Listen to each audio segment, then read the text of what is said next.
ರಾಧಾಷ್ಟಮಿ ಭಾದ್ರಪದ ಮಾಸ ಶುಕ್ಲ ಪಕ್ಷ ಅಷ್ಟಮಿ ತಿಥಿಯಂದು ಈ ಹಬ್ಬವನ್ನು ಆಚರಿಸಲಾಗುತ್ತದೆ.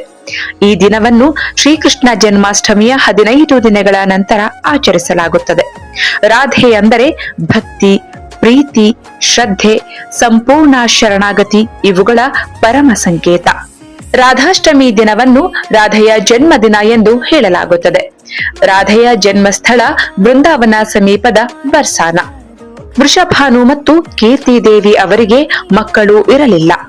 ಒಂದು ದಿನ ಯಮುನಾ ತೀರದಲ್ಲಿ ಪ್ರಭಾವಶಾಲಿ ಚಿನ್ನದ ಕಿರಣಗಳಲ್ಲಿ ಹೊಳೆಯುತ್ತಿರುವ ಕಮಲದ ಹೂವಿನ ನಡುವೆ ಒಂದು ಶಿಶುವನ್ನ ನೋಡ್ತಾರೆ. ಆ ಶಿಶುವೆ ರಾಧಾ. ಆಕೆ ಜನಿಸಿದಾಗ ಕಣ್ಣು ತೆರೆದಿರಲಿಲ್ಲ. ಕೃಷ್ಣನ ದರ್ಶನ ಮಾಡಿದ ಕ್ಷಣದಲ್ಲೇ ರಾಧೆಯು ಕಣ್ಣು ತೆರೆದು ಮೊದಲು ನೋಡಿದ್ದು ಕೃಷ್ಣನ ಮುಖವನ್ನ. ರಾಧಾ ಮತ್ತು ಕೃಷ್ಣರ ಬಾಂಧವ್ಯ ಆತ್ಮ ಪರಮಾತ್ಮನ ಶಾಶ್ವತ ಸಂಬಂಧ. ಭಾಗವತ, ಬ್ರಹ್ಮವೈವರ್ತ ಪುರಾಣಗಳಲ್ಲಿ ಕೃಷ್ಣನ ಆಹ್ಲಾದಿನಿ ಶಕ್ತಿ ಅಂದ್ರೆ ಆನಂದ ಶಕ್ತಿ ರೂಪವೇ ರಾಧಾ ಎಂದು ಹೇಳಲಾಗಿದೆ. ಕೃಷ್ಣ ಸತ್ಯ ಸ್ವರೂಪ, ರಾಧಾ ಆತನ ಭಕ್ತಿ ಪ್ರೀತಿಯ ಸ್ವರೂಪ. ಆದುದರಿಂದಲೇ ರಾಧೆ ಇಲ್ಲದೆ ಕೃಷ್ಣ ಪೂರ್ಣನಲ್ಲ ಎಂದು ಹೇಳಲಾಗುತ್ತದೆ.